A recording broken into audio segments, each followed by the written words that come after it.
Good afternoon, good evening, and indeed good morning to everybody out there. Welcome to the Apps Events Enterprise Summit. We are delighted to be joined by some absolute experts in Google IT administration. We have Charlie Love, Peter Horner, and John Gerhardt. We'll come back to those in just a moment.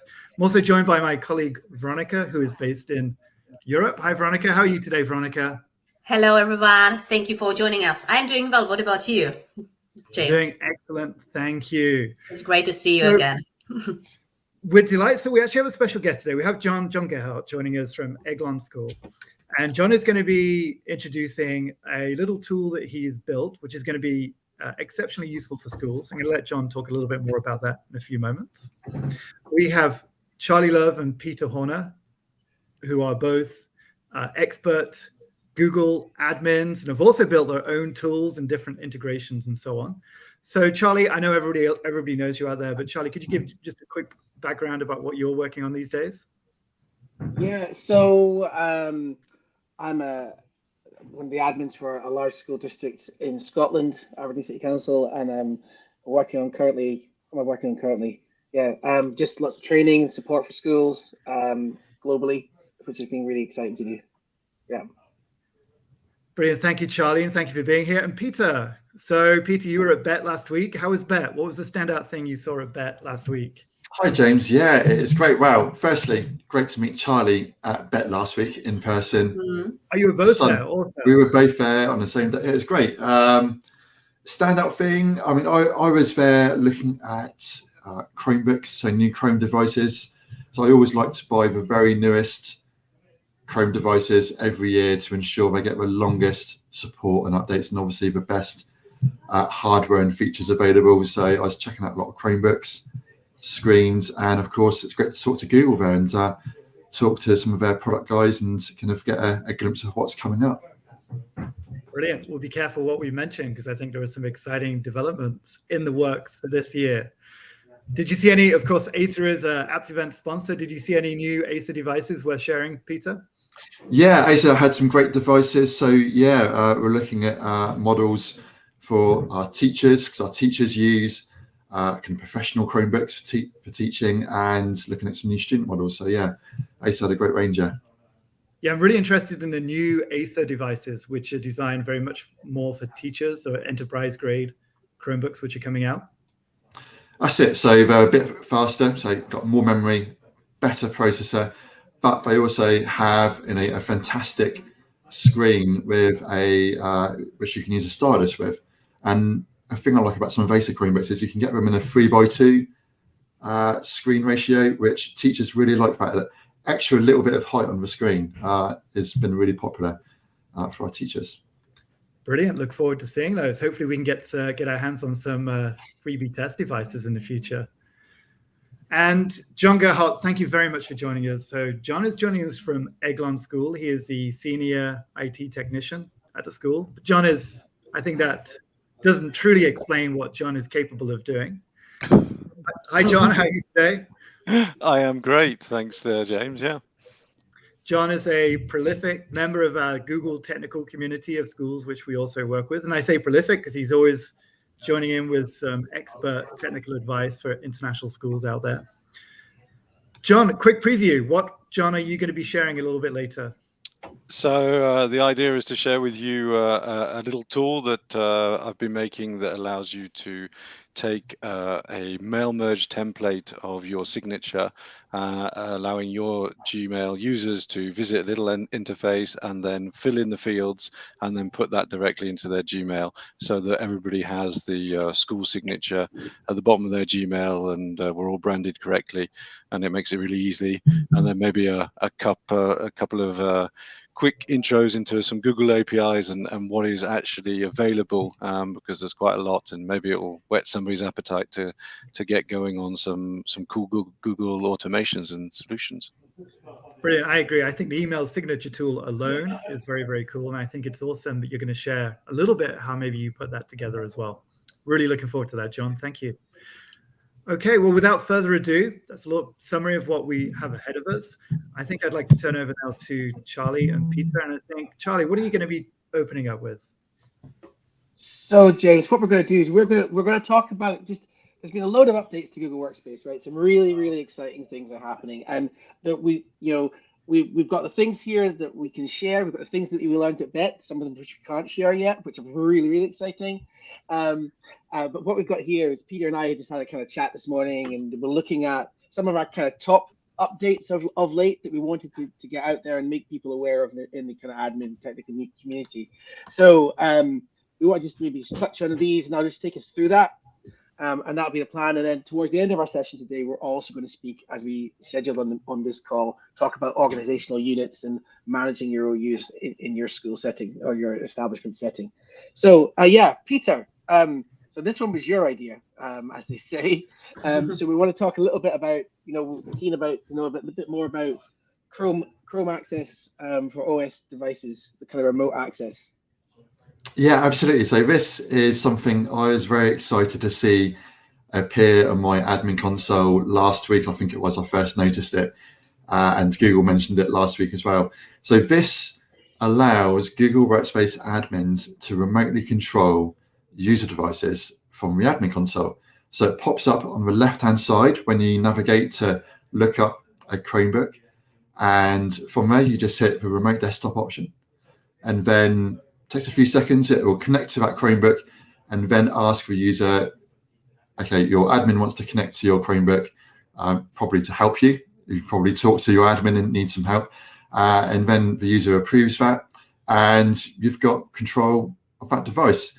So this is obviously going to be a great remote support tool, whether you're helping students or staff on campus, or they could be working from home and need your support. And traditionally, it's been quite a difficult thing to do unless you've bought a third-party product to do that. But now, yeah, that's built into the admin console. It uses Chrome Remote Desktop. So if you've ever used that on a Windows PC or a Mac, is using that same technology. So it's a technology that's been around for a while. And actually, interestingly, this did use, it was already available for Chrome kiosk devices, I think from Chrome OS version 76. So now it's reached all Chrome devices, I think 96 and higher. So hopefully your Chromebook's up to date, and yeah, they will get this new feature. So yeah, I'm looking forward to using this because we've got a huge number of Chromebooks, and yeah, we have to give remote support quite often. So this is going to be a popular tool, I think, for my team. Peter, quick question on that. Do they need to be managed devices? Absolutely, yeah. So they, yeah, to be able to see those devices in the admin console, you'd need to have purchased the education upgrade license for Chrome, and then that will include this new feature. So yeah, making good use out of that license. Brilliant, Peter. It's a really exciting addition to have that facility, and I'm looking forward to having a play with that a bit later on to try that out. This is a good one that's hot off the press, you might say. So this came out on Friday to release, and this is Google Meet tools. So management tools for the facilities in Google Meet. If you have the Learning and Teaching upgrade, or you're an Education Plus user, you'll have inside Google Meet, you'll have facilities like the ability to present, but you have the QA tools and the polls. So depending on your version of Google Meet, you'll have the various controls that are available here. So you can manage from an admin perspective for your organizational units. You can set up, can users chat in their calls? Can they present? Can they use the Q&A tools, or can they use polls? So you can turn those on and off, and so you've got a bit more control. So it might be, if you've got really young users in a particular organizational unit, you might switch off chat. So just gives you more control for administrators. And that is now rolling out over the next 2 weeks. So it's rolling out 15 days from March 25th, so last Friday, and that should be available to everyone according to the edition of Google Workspace that you have. So, Peter, we wanted to say a little bit we heard lots about this last week at BET from some colleagues that we kind of met up with. This is a really interesting opportunity for schools and colleges and such to get involved with. Yeah, Peter, do you want to say a little bit more about this? Yeah, so I mean, if you have been using Chromebooks for a number of years, I'm sure you've had difficulty at some point repairing a Chromebook if it's out of warranty and the device might have been damaged. But luckily for us, Google are making it easier to repair Chromebooks in the future by going to a more modular design and also launching a Chromebook repair program which schools can run themselves with students. So we have at my college something we call Q Extra, which are extracurricular activities which students can sign up to. So I'm thinking here we can have what we call Q Extra, so an activity which students can sign up to become part of our Chromebook repair crew. And yeah, great for learning some computer skills there, and obviously providing a really useful service for the college. So yeah, I'm quite excited to learn more about this once it's fully released and get some of these Chromebooks in. I think this is brilliant. Peter or Charlie, have you actually seen the devices yet? Were you able to touch on it at BET? Yeah, I've seen some of these devices at BET. How about you, Charlie? Yeah, I just saw some of the things in the stand, so it looked really interesting, and I think I love some of the feedback we got from one. I think it's one of my Scottish colleagues who was saying that she has a kind of program for this up and running now in her school, and said it's a great opportunity for leadership in her senior students, able to come in and get involved with it. So yeah, really exciting opportunity. Do you know what regions they're going to support with this? Because I believe it's going to be US, UK initially.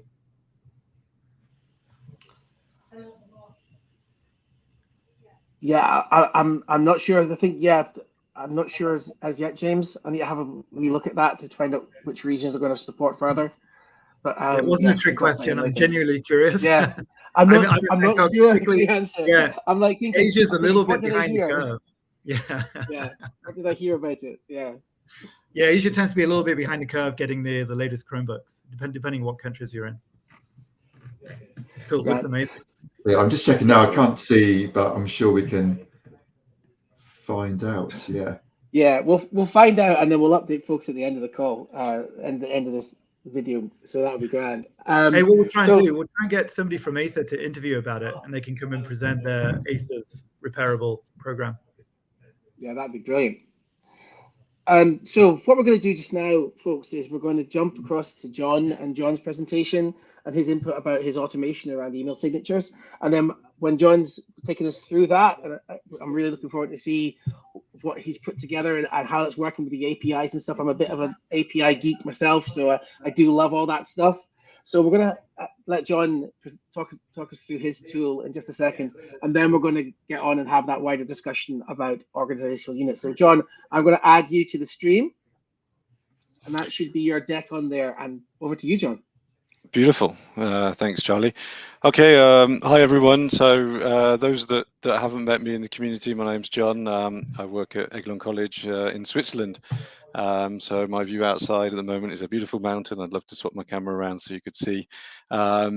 So today I want to talk to you about a little tool that I've developed to help people add a Gmail signature, a mail merge Gmail signature, so personalized and branded for the school into Gmail. Previously, before I started this, I saw people sending them to each other and then editing them and copying and pasting them. And sometimes the photo went big and the logo went small, and they all looked silly when they were added on the end of emails. So the idea is that, you know, schools want to have branded email that goes out and it looks nice, filling in the correct information. And this allows for a template to be generated by an IT admin or a marketing team, and then that be deployed out to your users. So let's go on to the first slide. So in order to get something like this off the ground, there's a couple of steps. The first one is pretty simple and a bit less technical, is defining your signature. Obviously, you need to know what you want it to look at like. Often this comes from the school's marketing team, or and really decide what you want it to look like and then what fields you want to be in it. So we're talking like pretty standard. You're probably going to want your name, maybe the school phone number, and today people are definitely talking about personal pronouns and those sort of things that are going into site signatures. So once you've defined the look and feel of your signature and then the fields, then we need to connect that all together into a system, do some tests, and then finally we would deploy it into a domain so that your users just visit a certain URL embedded in a Google site, and there they have it, the form that I'm going to show you that they can fill in. So if I show you a bit of a demo, so to start with, I've got a bit of a Giphy. It goes very quickly, but it will loop. So you can see on the left hand side you've got a form that you fill in. This form's got full name, a personal pronoun, a title, a direct telephone, and a mobile telephone number. And then you can see as the person, let's get it loop around again, as we type on the left-hand side the fields, you can see the preview is updated on the right-hand side so that the user can see really, exactly what they're going to get. So it makes it really interactive for the user. And if they want to add 2 titles, because we find that happens more and more, people are doing 2 jobs, so they could add their title and their secondary title and their third title, as many as they've got there, and the phone numbers and everything associated like that. So that gives you really a quick demo of how it works. And then if we go into a bit more detail, so you can see the form there, the solution that I've provided, which we can look at deploying out to schools, allows you to choose your own field. So if you want name and title, I'm trying to think of some other field that schools might use, I don't know, staff room telephone number, or maybe you want to have some of your qualifications on your staff, tell them they always need to put their qualifications. You can decide which fields you want to have, and they're defined on the left hand side, as we saw before, on this left hand side, and they appear, and then staff can fill them in, and then they'll appear in the template as you've defined. We also have a list of drop-down fields that you can have. As I said, one that's being used more and more frequently are personal pronouns, and they're very easy to add in because they're pretty similar everywhere. But any other drop-down fields, you could have a list of buildings or locations, for example, if you'd really like to say, or I'm on campus A or campus B, or stuff that you don't want people maybe to type and get wrong and put campus C. In fact, campus C doesn't even exist. So it allows you to specify fields so that you're sure that your users end up with a signature which is really, really professional. And then also, you saw the preview. The idea of the preview is that there's no surprise at the end of the process where the user clicks to add it into their signature and into their Gmail signature, and then suddenly it's not what they're expecting. And it also allows you to proofread that the mobile number or the direct telephone number are written correctly. So it gives you pretty easy steps. The idea is that the solution is simple. The setup probably takes in between 20 minutes to half an hour with the admin, just to look at exactly what fields, and then we had our users, your 10 to 15 seconds, they can create their signature and bang it into Gmail. So the idea is that you can get your branding out to all your users, which is really tough at the moment. I think most schools are sort of sending out emails and saying, hey up, here's the signature at the bottom of my email. Please copy and paste it, click on settings, go into the signature, copy it in, and then edit it. And this is taking people a long time, and some less tech savvy users are struggling to find the setting, which is quite a way down, to be honest, inside the settings in Gmail. So the idea is just to make it easy for people. So that's the solution. It was built using AppScript. So those that aren't familiar with it, Google provide a solution to automate a lot of the Google Workspace tools using a tool itself called AppScript, which lets you write in JavaScript and interface with the Google APIs in order to automate installations. So it's really powerful. It's completely free and included inside any workspace license, but especially inside the education licenses. And because it's made by Google, it's obviously completely integrated and allows you to push things domain wide. It also has a cool feature that the front end for it can be embedded easily in a site. So it makes it really cool. You design a nice, as you're used to, Google site, and then you dump the app script in the middle, and it looks really professional. You can put your stuff around the outside to explain what the app script's doing, and then you end up with really a pro tool. The only disadvantage of this is sometimes that it can underperform. It's obviously a Google service which has lots of users on it, and sometimes it might not respond as quickly as you want. So some schools that I've been working with have looked at taking this down to the next level, and there's a good tool called Node.js which allows you to do all of what we're talking about with AppScript, and has thousands of pre-built libraries. You can develop locally. It is much more powerful, but like ever, there's always got to be a payoff. It means it's more difficult to set up, and it needs its own computing power to be serviced to be out on the internet. So it's not something that's included in Google Workspace. But they're the two options for deploying it. But as a start for most schools, you're looking at AppScript. You don't want to get yourself too complicated too quickly. There is a lot you can do with AppScript. Very, very powerful. So I've said it's really powerful. It is amazingly powerful. I don't think until you start discovering it, you don't realize what you can actually do and how you can automate it. And sometimes it's nice for schools not even to get technical, just to look at what's possible with it, and it starts to generate ideas. You can interface to all of the Google Workspace products: Gmail, Calendar, Drive, Sheets, Docs, all of them, Slides and Meet, and just mingle them all together and really sort of start to create an automation and make teaching and learning. And the idea in the end is to make it easier in the classroom. That's what I aim for our IT side, is to make it easier for the classroom. And if we can provide a solution which automates something to do that, Google APIs definitely provide that solution. So I came up with, off the top of my head, in 30 minutes, some ideas that might whet people's appetites. I don't know, some of them that I've looked at before. And all of these are totally possible with AppScript. So something that's big for schools, our timetables are often in a completely different solution, often not at all integrated into Google Workspace. So looking at importing timetable lessons into Google Calendar, because everybody's in Google Calendar all day. It's great if the lessons are in there and the kids are invited to the lessons. It's something that can really make a difference to teaching and learning. So that was a first idea, and we've looked at Eglon and have something that's running. So if schools are interested by that, I can demo something out of that using ISAMs for those that are using that MIS.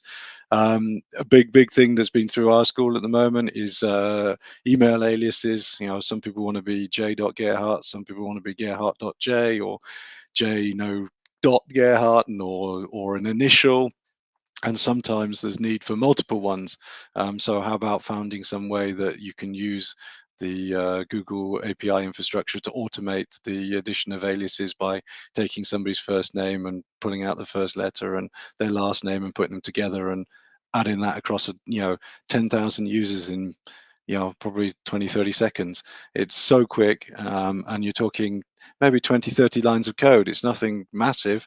Once you get your head in there, and with a bit of help, you can really make something very cool. Groups, groups is another thing that people have and struggle with. They tend to become a monster as you start to add groups, and you have groups for this and groups for that. So looking at how that can be automated with the API could be a cool little thing. Jobs roles, this is a big one that I've heard from schools, is that the Google directory is fantastic, but it often doesn't have much information in it, just your first name and last name. But wouldn't it be great if you could hoik out the information from your MIS and pull that in? And so not only do you see the title, you see the internal phone number, which building, which campus, a bit like the signature, but available in the chips inside Gmail. So that's some other cool stuff. I'll read them all of them, but this is just my musings. There's all sorts of other stuff. Yeah. Well, these are great. These are absolutely brilliant, John. And actually, there's a few of these I've kind of dabbled in the past. I don't know about you, Peter, but the kind of talking about the job roles and the directory. We've looked at building that almost like a self-service user portal to update your information on the directory, so you can update your own account really easily with all those additional fields, and including the additional metadata schema fields that we might have added. So for those that don't know, you can add additional fields to the directory. You can create your own fields and add them in for your own purposes. So what you can build is you can build something out that allows users to update all of the attributes that you've got through an interface. Or if you've got a data set, you can bring that data set in and just run something through like a CSV file. You run that all through with the APIs and update all those records as well. So yeah, it's amazing what you can do. And one of the things I've been messing around with, very kind of similar idea, is that idea of building solutions using the kind of using web apps through app scripts. And the fact you've got a kind of serverless based app, and then joining those technologies together. So you mentioned Node.js. I've been doing quite a bit of work just using Twitter Bootstrap to do the kind of user interface part, and then using the kind of asymmetric calls that you can do, async calls you can do back to app script, back into your front end web page, which let you sort of pull data in. So really exciting, really interesting, and really exciting stuff. We could spend all day. Peter, I know you've been doing lots of work around APIs and stuff recently and developing that. I mean, how do you find it as an environment? Yeah, AppScript is great, isn't it? It's so. I only started using AppScript probably about 1.5 years ago. Did a course by Ben Collins. He's got a great AppScript course, and that kind of already knew a bit of JavaScript, but that was a kind of a good starter in AppScript, which I've recommended to quite a few people. And yeah, as you say, it's really, really powerful. I mean, as some of those systems I have kind of messed around with there. So you got visitor check-in. I recently made a student check-in with AppScript. So it's got a web front end, and a student just taps their ID card on the card reader, which is hooked up to a Chromebook, and it just writes that off to a Google Sheet. So we know which students have checked into like a particular event we're running at college. Another idea there, John, I don't know if you've probably already thought about this actually. So with your signature tool, if you had people updating their job role and other information on Google Workspace, then you could fully automate that signature tool, couldn't you? And the user doesn't need to do anything then. So if the directory is up to date, then their signature is automatically up to date as well. Yeah, no, definitely.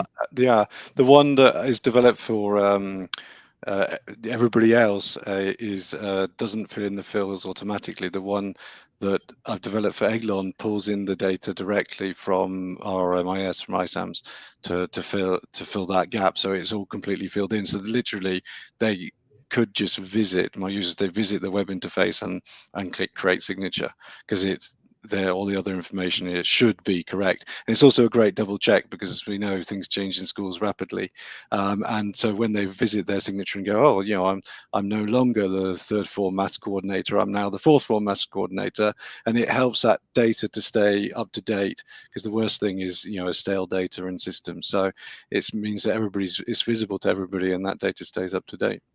I can see there's a couple of questions in the chat. So Dave mentioned if we can use sort of Google certification badges in the solution. So that is completely possible. You can see the logo here is just an artifact that's gone in, an image artifact. So you could very easily have a drop down here saying, I have certified level 1, yes, no. And when you choose yes, then the certified level 1 badge appears in the signature in the right place at the right size, because Google are very specific about how we use these signatures, these logos, so we can make sure that we give it the border that it's meant to have and everything. So you could have 3 drop downs: certified level 1, certified level 2, and or an innovator or something like that. So they just choose yes, no. So I hope that answers your first question, David. or Dave. And then the second one was whether you're you've got multiple schools inside one domain. So that shouldn't be a problem. Either your domains are sort of like campus1.school.com, campus2.school.com, and the system would pick it up depending on which user. Or we could look at very easily just adding a drop down at the beginning and saying, hey up, I'm in campus 1 or campus 2, and then we get a certain signature with a certain logo, already a certain mail merge look depending on which campus. So yeah, that's definitely, I'd recommend, if you want to have a look at it, go contact apps events through your normal contact, and then we can look at how we can organize that. And then there's Justice says, I'm just reading it, so I'm not that quick. Yeah, it looks like you've got some more specific question, but by all means reach out to somebody at Apps Events and have a look at that. What I wanted people to take away is to see that there's what's possible, because I wrote one last slide, and I think I need to show you my slides rather than that thing. To take away that your imagination is the limit, really, because all schools are different, all schools do things differently, and there are so many ways in order to automate your environment to make people's lives easier. And people come speak to me and say, I want to do X and Y, and I've yet to go, oh no, this is not going to be possible. There's obviously small projects and big projects and time constraints, but I've rarely come up against a thing where I'm saying, oh no, this is just not possible because we haven't got the API endpoints available. So think big, think how you can improve people's lives using this, and your schools, and contact Apps Events and get involved, and it'd be great to build the apps script community of people and share our knowledge together, because there's lots of common parts of schools where we can do some real good and share. I think Right. that's all. So if there's any other questions, then by all means, please put them in the comments. And if you're watching this not live, then by all means contact Apps Events and get in contact about the Gmail signature tool or app script or anything else. Yeah. Brilliant. Thank you very much, John. I thought it was absolutely brilliant, and Not at all. loved watching that. And yeah, you're absolutely right. It's all the art of the possible, right? Because with the tools that we get from Google Workspace, development tools, and what's available in Google Cloud, the sky really is the limit about what we can build and what we can make, and how we can automate our processes and just get everything just working really seamlessly together. So it is really exciting, what you can create with this stuff. So absolutely. John, it'd be great. I love listening to that. It'd be great if you want to stay with us. We're going to talk about organizational units. I'm sure you have your own views on how to set up your OUs for your set. Like, admins could talk about this forever. We are going to go in and talk a little bit about policies and OUs and how we set that all up, and what is going to be the best for your organization. I'm going to try and share some of the learning that all of us here on the call have got across many years of using Google Workspace and setting up OUs and setting up domains for schools and establishments and small enterprises and such. So we want to talk about that. And I suppose my principle of approaching this is I want to do the least amount of work possible when I'm managing an organizational units. I want to make the few changes as I need to make as an admin. I don't want to be going into multiple OUs to make small changes for members of staff. So what I've got here coming up is really kind of just 3 different kind of scenarios that we can kind of talk through. And maybe we just do a bit of a chat about what is I suppose, how this works for those that aren't sure. So with Google Workspace, you apply policies, which is the restrictions or the permissions, what you allow your users to do, what they're able to use in Google Workspace. And you do that by applying these policies to the organizational units. And they work in a hierarchy. So what goes in at the top is inherited by those below, unless you make a change. And that's how it works. So maybe if I just jump onto the first slide I've got here, which is, so this is an idea about a school. So you're a single school, and you're thinking about how you want to set up your OUs in that one school. So you've only got your students and your staff and your admins.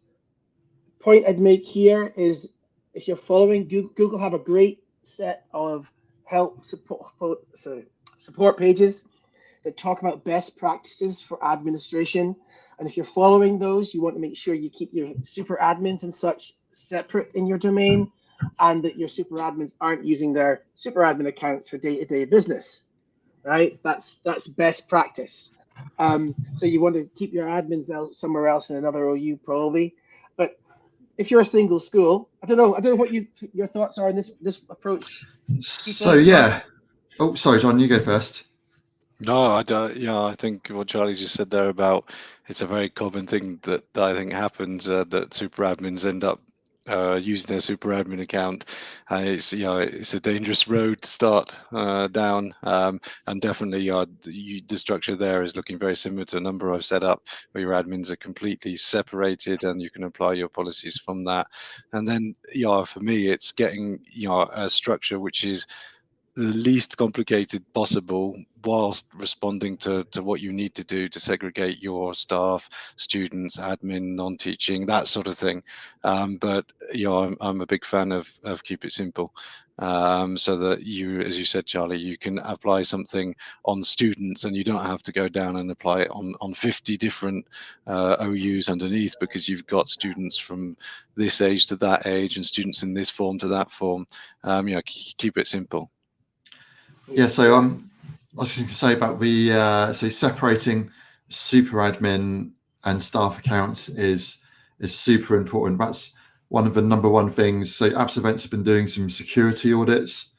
We had one at our college as well, and that's kind of like one of the number one things which gets identified is if you're not separating out your admin users from their day-to-day staff accounts. That's definitely something you should be doing. I like this structure, Charlie. I think it's probably how a number of schools have got their OU set out. I do think you could make it even simpler though. Because what we do, I don't know if you do this as well, we keep like our Chrome devices, we don't use a separate OU for Chromebooks. We have our staff Chromebooks in the same OU as our staff. So which makes policy assignment then even simpler and easier to manage. And we do the same with our student Chromebooks as well. So I think that's a good structure, but I reckon you could make it even simpler. Okay, no, that's really interesting, because I think that's a good debating point, Peter, about do you want to, are there reasons to keep your Chromebooks separate, or are there reasons to keep your Chromebooks in with the staff, in with the user OUs? So it's actually a really interesting debate that I totally agree it would make life a little easier. Yeah. Actually, the only Chromebooks I do keep separate. So one of the things Google recommend is having a number of Chromebooks on the beta channel, just so you get a heads up about any new features coming to Chrome OS, which you want to test out first before they go out to all users. So I do have a separate dev container, short for development, where I put a handful of our Chromebooks in, mainly ones used by our team, but some student and teacher Chromebooks as well, just to get a heads up there on those. But one of the things I mentioned in this one, which I've kept in the other OUs models that I'll share, is when we look at students, I put my students into a sub OU based on, in my case, I do it on their year of entry to education. So when some schools will do that in terms of their graduation year, so when they might move on from that education setting. But that's important, because if you don't want to be every year moving students from stage 1 to stage 2, then the following year from stage 2 to stage 3. You just want your students to be in an OU and to stay there, because it comes back to my principle, which is I want my OUs set up so I have the least amount of work to do to manage them effectively. Exactly the same as you, Charlie. So we use student entry year, which we did used to do it based on the year they left, but actually I think it works better this way. One thing I was going to mention there is the age-based access setting. So we're a college, so we've got students starting when they're 16, but by their time at their second or somewhere in their third year, then most of the students will be 18. So then we can change that based on their OU, which has been really useful for us. Absolutely. Having them grouped in that way. Right, I'm going to move us on, right, because I'm thinking of time. And right, John, this is your perfect person to evaluate this proposal, right? So this is about thinking about an internet. Put you on the spot, right? So this is my idea: international school with a primary, secondary school within it. And I suppose this is taken. Yeah, I'm going to throw it up there and say I've got the use case across the top, which is I've got Chrome OS devices segmented from other managed devices potentially. I've got students and I've got staff. I've kept admin off this now because I've made the point about admins being separated already.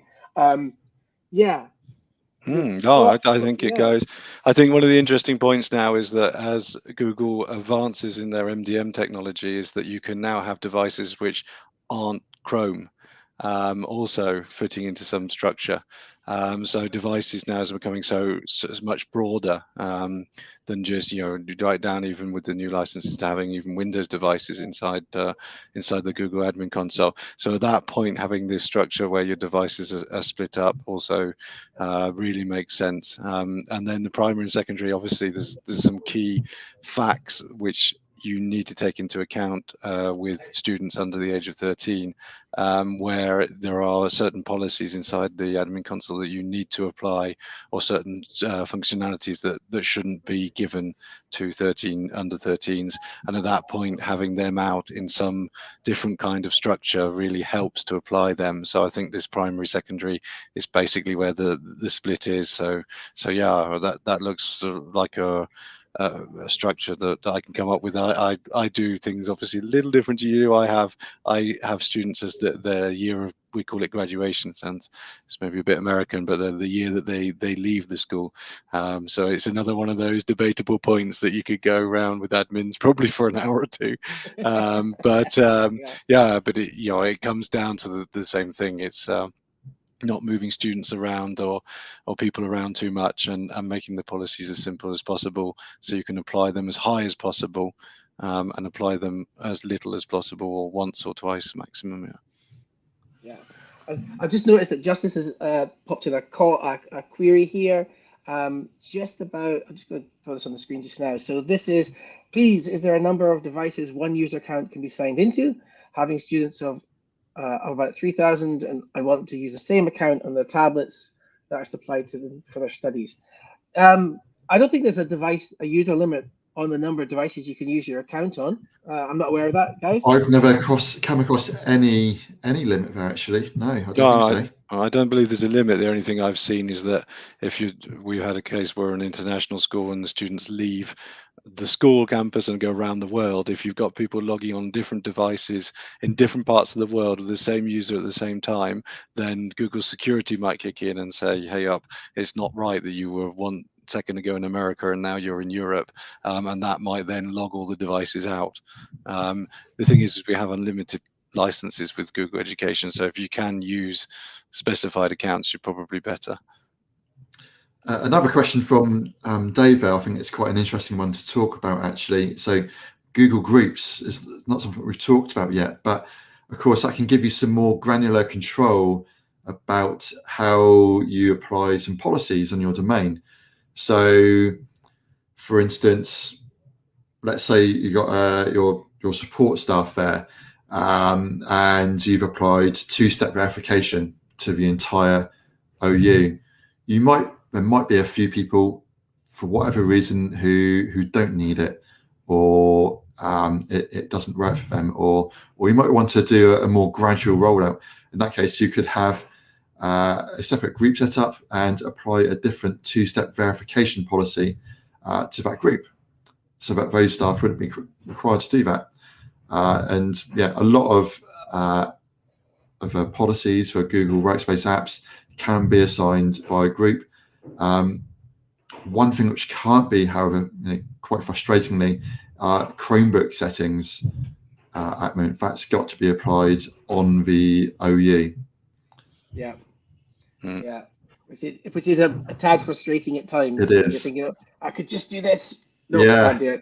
Yeah. Mm. I know. I think these groups are really powerful, but I also think they're a double-edged sword, because they give you a lot of power, but with it comes a lot of complexity, because when you start to look at this one person in this OU, they're a member of this group, so they've got this policy applying, and then this one, and it can start to get really complicated if you see a user and you think, well, why is it doing that? And it's doing that because there's a group with a policy applied to it, and it can get complicated very quickly. So I think it's a fantastic tool, but it be used where you believe you really need it, and not smatter groups everywhere, and it goes a bit mad. I think it can get away from you quite easily. Right, I've got another slide, but it's not appearing in my deck, so I am just going to very quickly change over to another view, guys. Just give me a second to share this screen, because I've got a monster one left, right, which is this kind of idea of a multi-academy trust. Yeah, let's just check this is coming through. Oh, no, I can't share it. I think that's my fault. Yeah. Peter, would you be able to share the last slide in that deck for me? I'm just going to jump on it now, yeah. I've got so the idea here is, with this slide I'm going to show you next, is this is a multi-academy trust, or a local authority, or an international school group that's got multiple schools that are part of their workspace domain. And the idea here is just about, how do you manage that? How do you manage that really big scale? To tell you a story, I started using Google Workspace in my local authority about 8 years ago. In fact, probably a bit more than that now. And I had 3 attempts to get my organizational unit structure right. And I think I got it right on the 3rd one. And this is pretty much what we've got. So just to share that with you. So what I've got is the domain at the top, and then I have devices, Chrome devices, staff, and students. And then I break those down into the kind of sector for that establishment, whether it's a special school, or a primary school, secondary school. And then within there, then the next layer down, I have the schools, so the individual schools that are available. And then within each of the schools, I've got the students by their year of entry to education. Then I bring my staff, and I break the staff down into teachers and support staff inside the school. And then with my Chrome OS devices, I have one-to-one devices, or shared devices, staff devices, and devices that are in a kiosk mode. Or equally, I do also have some digital signage as well that are in a kind of kiosk mode. And what I find is that in my case, I do the vast majority of the changes at that use case level, that very top level, with very, very few changes, down at a school level, because we try to keep it as similar across the domain as possible. I don't know, guys, if you come across anything quite as complicated as this. When you first said about it, my first thought was, hey, put the schools at the top. But actually, what you've done here is going to be a lot easier to manage, because most secondary schools and primary schools are all going to want the same settings or similar settings applied. And then you just need to make some minor modifications underneath that level, wouldn't you? If a particular school wanted, I don't know, Meet configured slightly differently, then you could do that without much extra work, couldn't you? Whereas if it was at the top level, yeah, that would be quite a lot of extra work, replicating all those settings across all your schools. So yeah, no, I like what you've got here. I think it's a pretty, it's a bit more complicated, but managing many schools is a bit more complicated than a single institution. And I think you've got a good compromise here, and yeah, what you've set up. Yeah. I think Nice. one of the other things it's nice to think about this structure is that if you want to delegate then access to school one to an admin, which could handle just school one's admin to a certain level, you can then delegate down into the organizational structure into school one under secondary, to say, and they can't see anything else. They can't go touching all the way at the top and making sweeping changes across a whole academy. It gives you a nice structure for that. To sort of drop people in a bit lower down so they can get on and have some autonomy at the school whilst keeping like a structure across the whole academy. Yeah, and I think that's what I found. And I mean, is that I can do that delegated access, at the school level. I can, even for particular technical staff who are maybe overseeing multiple schools, I can do that at the sector level. And it kind of empowers that a little bit. So yeah, that's been exactly my findings. And yeah, Peter, you're absolutely right. Intuitively, you think I'll just set up the schools at the top, and that's exactly what I had. My first go at this was all the schools at the top, because intuitively that's what you think to do. Yeah, yeah. And it was only through that experience of managing the domain at scale, 24,500 users and managing that at scale, you think, I need to make a change here, right? So yeah, it's really, really kind of interesting to do that. Okay, folks, I think we're going to just jump back in to see if there are any further questions. Let's just see. Dave says, yeah, he agrees it can be complicated. That's a good feature idea. Is that possible at the moment? Can you see what permissions are effective on the user? I'm trying to think now. Is that a thing? I don't think it is it? You can see it you can see policies applied on devices, on the device Yeah, level. yeah. So if you go in, because you can do that via your settings, policies, device, and user policies on a Chrome device. Can you see all the other settings of Workplace for a user effective permissions? I don't think you can. Not in a single place. You can do it. You can do it by going into for various. No, I'm pretty sure you can't. It's good feature request. I think I've never seen it. Yeah. The only you can't. No, you can't. I don't think you can do it. I'm getting confused with how in Chrome OS, in the when you're managing Chrome apps, you can click on the app and view all the permissions applied to the app and so on. But yeah, no, I don't think you can see all effective permissions at the moment. Yeah, that's a brilliant. Dave, you should put that into Google Support as a feature request. Great idea. Yeah, there's another. Yeah, so we have our schools at the top level, but I'm reconsidering the approach. What are the pitfalls to look out for from changing? Really, what I would say is maybe just two things. What I did when I did my biggest change, which was to the structure that we've got on the screen here, I actually set up a completely new OU. I exported all my users and OUs from my main domain and recreated them in my test domain. And then I used that test domain to try things out. So what I did was I went through the sequence of commands that I would use. I used GAM to export users or to move users around inside the OU, and I wrote scripts to do it. So if you're doing it at scale, my recommendation would be almost take your domain, mirror it, put it somewhere else, and then plan and step through your changes to verify that the change you want to happen is everything's going to work the way you want it. And then you can take your GAM scripts that you're going to use and apply them to your main domain. That's how I did it.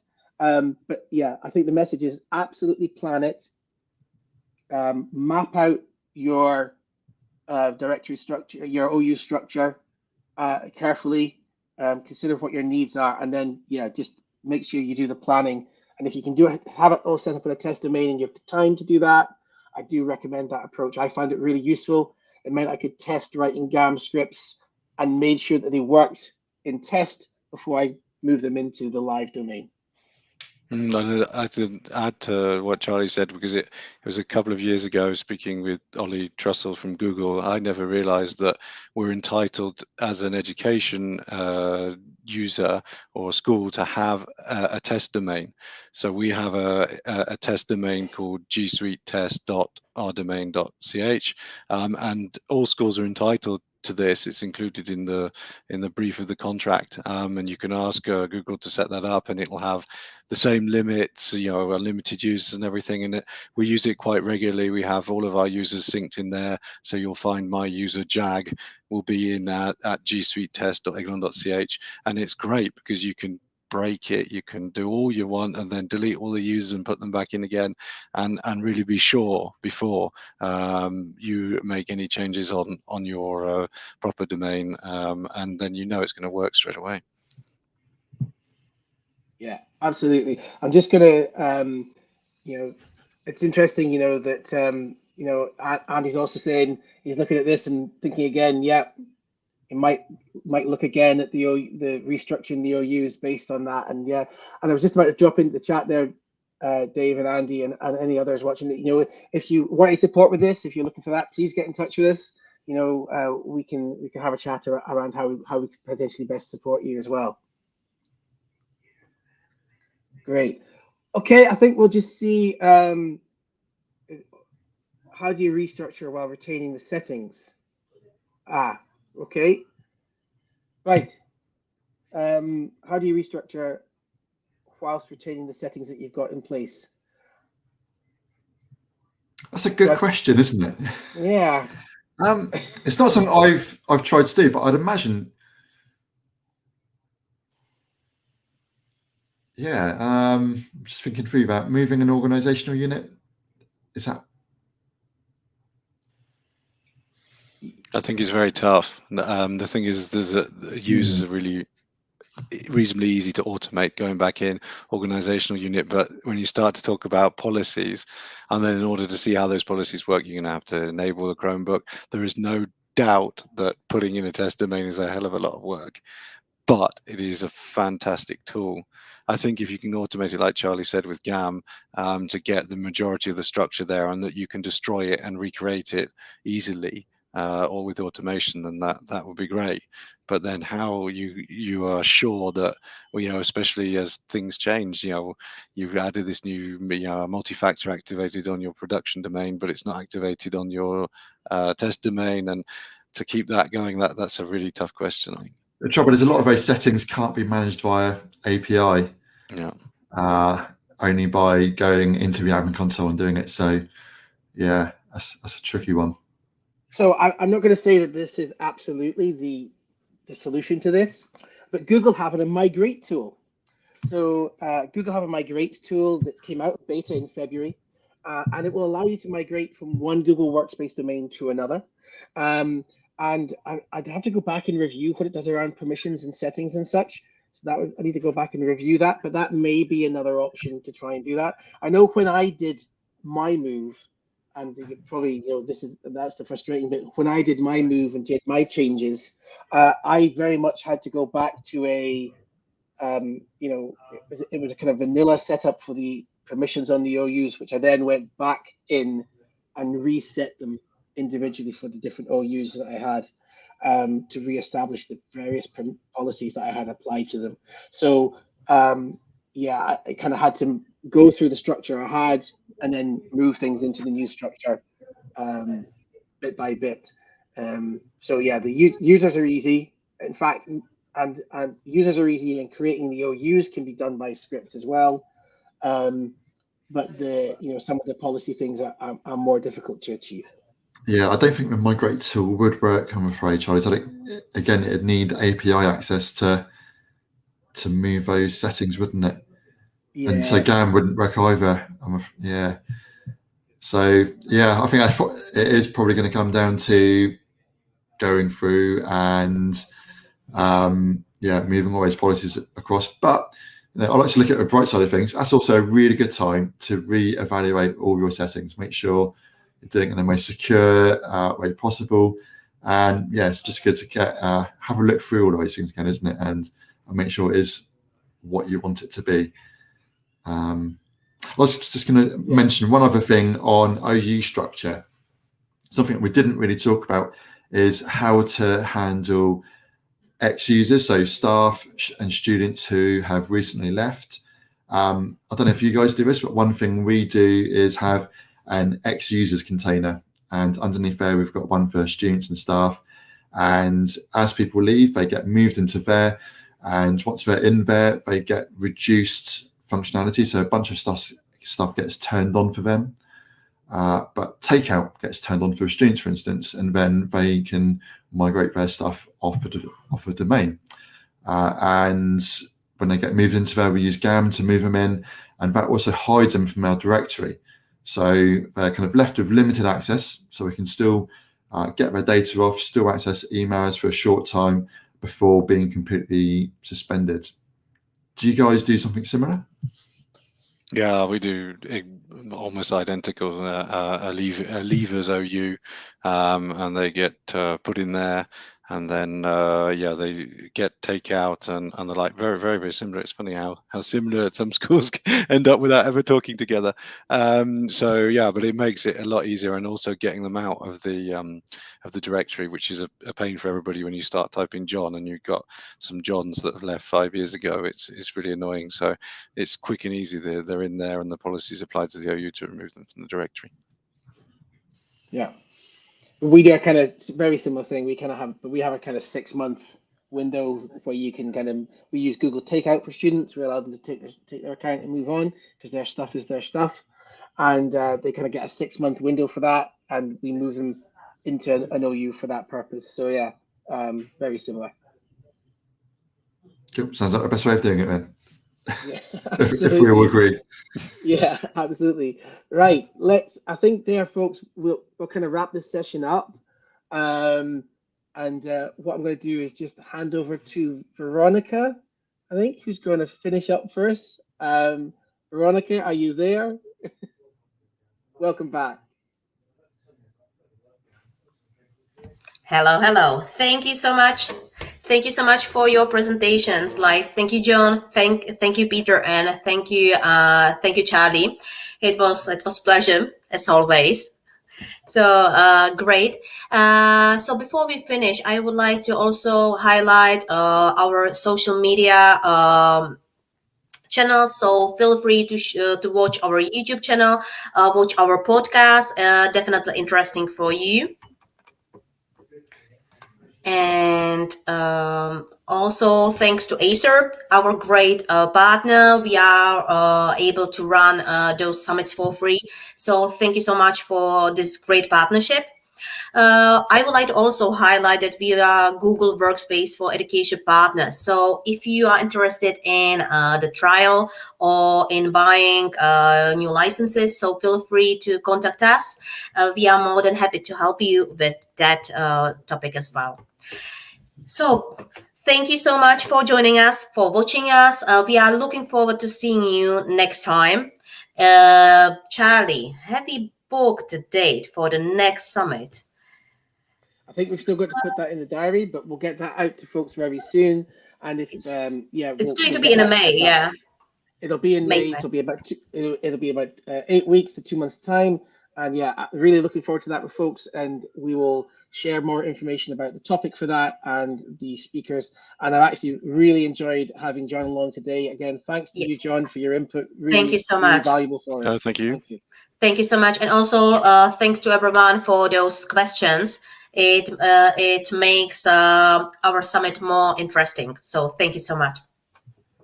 Thank you. Have a great day. Bye. Bye. Bye.